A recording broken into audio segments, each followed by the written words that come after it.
আসসালামু আলাইকুম দর্শক, আমন্ত্রণ জানাচ্ছি জাগো ফুটবলে। সঙ্গে আছে আমি আফরিন সুমনা। শুরুতে জানিয়ে দিচ্ছি সংবাদ শিরোনাম। চ্যাম্পিয়ন্স লিগে ডু অর ডাই ম্যাচে মুখোমুখি বার্সেলোনা নিউক্যাসল। সিটি সমর্থকদের উপহাসের জবাবে ভিনিসিয়াসের কান্না। স্ট্যামফোর্ড ব্রিজে চেলসির ভরাডুবি, দাপুটে জয়ের শেষ ৮-এ পিএসজি। দ্য হর্স ডাকনাম এই কারণেই প্রাপ্য রাইসের। দর্শক, শিরোনাম শুনছিলেন, এবার জানিয়ে দিচ্ছি বিস্তারিত। পুনর্নির্মিত ক্যাম্প নূর আলোয় ডু অর ডাই ম্যাচে মুখোমুখি বার্সেলোনা ও নিউক্যাসল ইউনাইটেড। চ্যাম্পিয়ন্স লিগের কোয়ার্টার ফাইনালে জায়গা নিশ্চিত করতে মাঠে নামছে দুই দল। খেলাটি শুরু হবে বাংলাদেশ সময় রাত 11:45 শেষ হলোয় প্রথম লেগে সেন্ট জেমস পার্কে দারুণ ছিল নিউক্যাসল, কিন্তু ম্যাচে আধিপত্য থাকা সত্ত্বেও তারা লিড নিতে পারেনি। শেষ মুহূর্তে পেনাল্টি থেকে গোল করে বার্সেলোনাকে 1-1 ড্র এনে দেন লামিন ইয়ামাল। এরপর দুই দলই এই সপ্তাহের শুরুর দিকে আত্মবিশ্বাসী জয় পেয়েছে। নিউক্যাসল অ্যাওয়ে ম্যাচে 1-0 গোলে হারিয়েছে চেলসিকে, আর বার্সেলোনা 5-2 গোলে উড়িয়ে দিয়েছে সেভিয়াকে। লা লিগার শীর্ষে নিজেদের দাপট বজায় রেখেছে কাতালুনিয়ারা। বুধবার রাতের দ্বিতীয় লেগটি হবে এই মৌসুমে বার্সেলোনা নিউক্যাসলের তৃতীয় মুখোমুখি। ইংলিশ ক্লাবটির আত্মবিশ্বাস আর ক্যাম্প নুতে বার্সেলোনা একেবারেই ভিন্ন এক দল। শেষ পর্যন্ত কে জিতবে সেটি দেখার অপেক্ষা। স্টেডিয়াম পুনরায় খোলার পর এটি এখানে হতে চলা এখন পর্যন্ত সবচেয়ে বড় ম্যাচ। বার্সার ঘরের মাঠের প্রতিকূল পরিবেশে জিততে হলে নিউক্যাসলকে নিখুঁত পারফরম্যান্স করতে হবে। কিছু ইনজুরি সমস্যা থাকলেও নিজেদের মাঠে বার্সেলোনা সব সময় ভয়ঙ্কর। যে কোনো দলকে মুহূর্তেই উড়িয়ে দিতে পারে তারা। সম্প্রতি আতলেতিকো মাদ্রিদের বিপক্ষে সেটি দেখা গেছে। এখানে টানা 12টি ম্যাচ জিতেছে হ্যান্সি ফ্লিকের দল। 2026 সালের শুরু থেকে ঘরের মাঠে তাদের শেষ 7টি জয়ের প্রতিটিতেই করেছে অন্তত 3টি করে গোল। নিউক্যাসল সুযোগ পাবে ঠিকই, তবে ম্যাচের চিত্র প্রথম লেগের সম্পূর্ণ উল্টাও হতে পারে। ইউরোপের অন্যতম শক্তিশালী আক্রমণের সামনে তাদের রক্ষণ ভাগকে বড় পরীক্ষায় পড়তে হবে, যা সামাল দেয়া এডি হাওয়ের দলের জন্য কঠিন হবে। সম্প্রতি চেলসির বিপক্ষে নিউক্যাসল ক্লিনশিট পেলেও সেটি ছিল গত জানুয়ারির পর প্রথম। তার আগে 12 ম্যাচে তারা হজম করেছে 25 গোল, যা বার্সার আক্রমণের সামনে বড় দুশ্চিন্তার কারণ। এছাড়া প্রিমিয়ার লিগের ক্লাবগুলোর বিপক্ষে 37 ম্যাচের মধ্যে স্রেফ 2টিতে হেরেছে বার্সেলোনা। সবশেষ পরাজয় ছিল 2006-07 মৌসুমে লিভারপুলের বিপক্ষে। সেদিক থেকেও এগিয়ে স্প্যানিশ জায়ান্টরা। ম্যানচেস্টার সিটির মাঠ ইতিহাদ স্টেডিয়াম আবারও ভিনিসিয়াস জুনিয়রের জাদুতে স্তব্ধ। চ্যাম্পিয়ন্স লিগের শেষ 16 লড়াইয়ে পেপ গার্দিওলার শিষ্যদের বিদায় করে কোয়ার্টার ফাইনাল নিশ্চিত করেছে রিয়াল মাদ্রিদ। তবে ম্যাচের জয়ে ছাড়িয়ে এখন আলোচনায় ভিনিসিয়াসের গোল উদযাপন। সেই বিশেষ উদযাপনে তিনি সিটির দর্শকদের দিকে তাকিয়ে কান্নার ভঙ্গি করেছিলেন। কিন্তু কেন? প্রথম লেগেই 3-0 ব্যবধানে এগিয়ে থাকা রিয়াল মাদ্রিদ ফিরতি লেগেও সেটিকে কোনো সুযোগ দেননি। ম্যাচের 22 মিনিটে বেনার্দো সিলভা গোল লাইন থেকে হাত দিয়ে বল ঠেকানোর লাল কার্ড দেখে মাঠ ছাড়েন। পেনাল্টি থেকে গোল করে রিয়ালকে 1-0 ব্যবধানে এগিয়ে দেন ভিনিসিয়াস। গোল করার পর প্রথমে গ্যালারির দিকে তাকিয়ে চুপ থাকার ইঙ্গিত দেন এবং পরে 2 হাত দিয়ে চোখের জল মোছার ভঙ্গি করেন।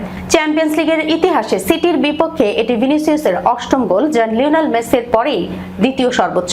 ম্যাচ শেষে ব্রাজিলিয়ান এই তারকা পরিষ্কার করেছেন তার উদযাপন ছিল 2024 সালের ব্যালন ডিওর নিয়ে ব্যঙ্গাত্মক মন্তব্যের এক দাঁত ভাঙা জবাব। 2024 সালের ব্যালন ডিওর জয়ের দৌড়ে রদ্রিকে হারিয়ে দ্বিতীয় হয়েছিলেন ভিনিসিয়াস। ম্যানচেস্টার সিটির সমর্থকরা তখন থেকে ব্যানার ও স্লোগানে ভিনিসিয়াসকে নিয়ে উপহাস করে আসছিলেন। ভিনিসিয়াসের পাশে দাঁড়িয়ে রিয়াল মাদ্রিদ আনুষ্ঠানিকভাবে ব্যালন ডিওর প্রদানের অনুষ্ঠান বয়কট করেছিল। এবার সেই ক্ষোভ উগড়ে দিয়ে ভিনিসিয়াস বলেন, গতবার যখন আমি এখানে এসেছিলাম ম্যানচেস্টার সিটির ভক্তরা আমাকে নিয়ে মজা করেছিল। রদ্রি জিতেছে বলে তারা ব্যানার দেখিয়ে আমাকে অপমান করেছিল। আমি তাদের অসম্মান করতে চাইনি, বরং নিজেকে প্রমাণ করতে চেয়েছি। অন্যদিকে একের পর এক ব্যর্থতায় ম্যানচেস্টার সিটি বস পেপ গার্দিওলা রীতিমতো হতাশ। 2023 সালে চ্যাম্পিয়ন্স লিগ জেতার পর থেকে সিটি তাদের শেষ 17টি ইউরোপীয় ম্যাচের মধ্যে 9টিতেই হেরেছে। হারলেও নিজেদের দলের উপর আস্থা রেখে গার্দিওলা ম্যাচ শেষে বলেন, 10 জনের দল নিয়ে রিয়াল মাদ্রিদের মতো দলের বিপক্ষে 4-0 গোলে পিছিয়ে থেকে ফিরে আসা অসম্ভব। তবে আমার খেলোয়াড়েরা শেষ পর্যন্ত লড়াই করেছে, এটি আমাদের জন্য একটি বড় শিক্ষা।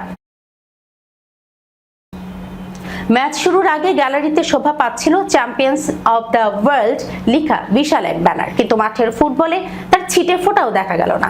উল্টো নিজেদের মাঠ স্ট্যামফোর্ড ব্রিজে প্যারিস সেন্ট জার্মেইয়ের কাছে ৩-০ গোলে বিধ্বস্ত হয়েছে চেলসি। ২ লেগ মিলিয়ে ৮-২ গোলের বিশাল ব্যবধানে হেরে চ্যাম্পিয়ন্স লিগ থেকে বিদায় নিল ব্লুজরা। গত বছরের জুলাইয়ে ক্লাব বিশ্বকাপ জয়ের স্মৃতি মনে করিয়ে দিতেই চেলসির দর্শকরা এমন ব্যানার প্রদর্শন করেছিলেন। কিন্তু গত সপ্তাহে ৫-২ গোলে হারের পর ফিরতি লেগের শুরুতেই খেই হারিয়ে ফেলে চেলসি। ম্যাচের প্রথম ১৫ মিনিটের মধ্যেই ২-০ গোলে পিছিয়ে পড়ে তারা। ৬ মিনিটে খোভিচা কভারাৎসকেলিয়ার গোলে এগিয়ে যায় পিএসজি। বিরতির আগেই ম্যাচ থেকে ছিটকে পড়ে স্বাগতিকরা। জানুয়ারিতে এনজো মারেস্কার স্থলাভিষিক্ত হওয়া চেলসি কোচ লিয়াম রেজেনিও এদিন বেশ কিছু পরিবর্তন এনেছিলেন। গোলরক্ষক রবার্ট সানচেজকে ফেরানো এবং ২০ বছর বয়সী রক্ষণভাগের খেলোয়াড় মামাদো সারকে সুযোগ দেয়া কোনোটিই কাজে আসেনি, বরং সারের ভুলে প্রথম গোলটি হজম করতে হয়। ম্যাচ শেষে হতাশ রোজেনিওর বলেন, চ্যাম্পিয়ন্স লিগের মতো আসরে আপনি যদি এমন শক্তিশালী দলের বিপক্ষে ভুল করেন তবে এর চেয়ে ভালো কিছু পাওনা থাকে না। প্রথম গোলটি ছিল আমাদের বড় ভুল। এত গোল হজম করা মেনে নেওয়া অসম্ভব। ম্যাচের এক পর্যায়ে চেলসির খেলোয়াড়রা যখন এক একটি পাস দিচ্ছিলেন, গ্যালারি থেকে বিদ্রুপাত্মক চিৎকার ভেসে আসছিল। ৬২ মিনিটে পিএসজি তৃতীয় গোলটি করার পর অনেক দর্শক খেলা শেষ হওয়ার আগেই স্টেডিয়াম ছাড়তে শুরু করেন।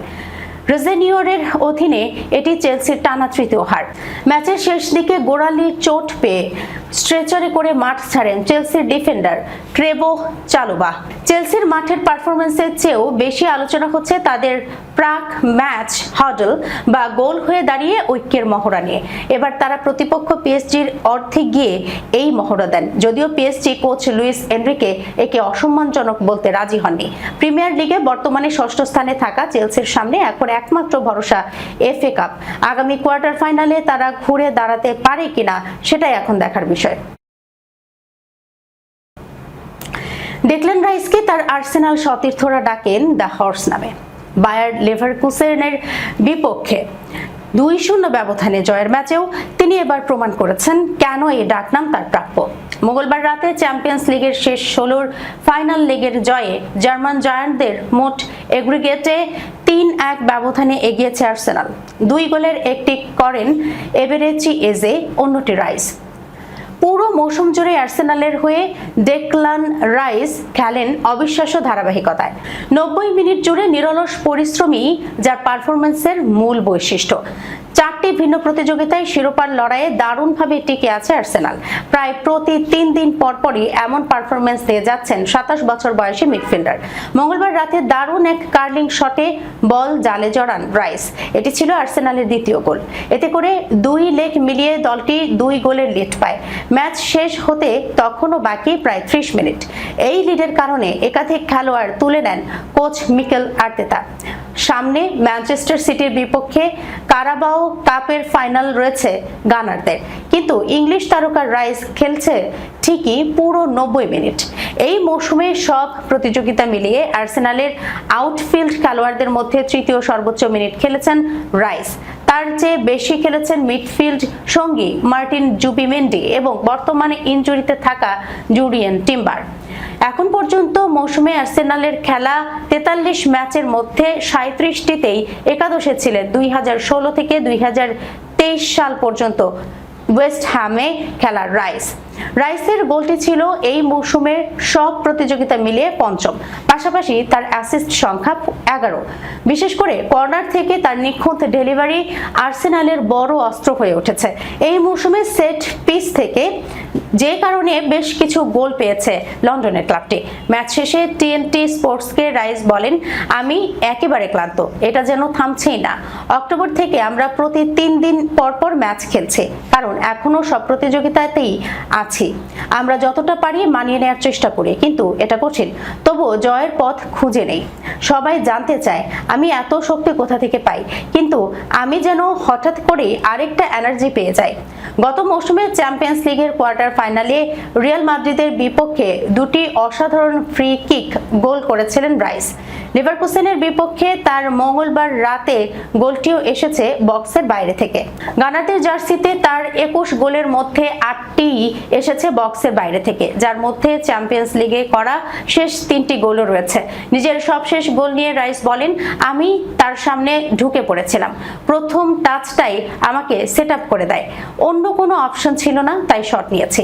শেষ পর্যন্ত লড়াই চালিয়ে যেতে, ট্যাকল করতে, বল জিততে এই শক্তিটা ভেতর থেকেই খুঁজে নিতে হয়। দর্শক, এই ছিল এখনকার মতো জাগো ফুটবলে। যাবার আগে শিরোনামগুলো জানাচ্ছি আরো একবার। চ্যাম্পিয়ন্স লিগে ডু অর ডাই ম্যাচে মুখোমুখি বার্সেলোনা নিউক্যাসল। সিটি সমর্থকদের উপহাসের জবাবে ভিনিসিয়াসের কান্না।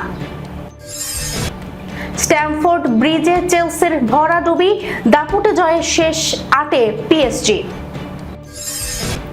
দ্য হর্স ডাকনাম এই কারণেই প্রাপ্য রাইসের। এখনকার মতো এই পর্যন্তই। এতক্ষণ পর্যন্ত যারা সঙ্গে ছিলেন সবাইকে ধন্যবাদ। আল্লাহ হাফেজ।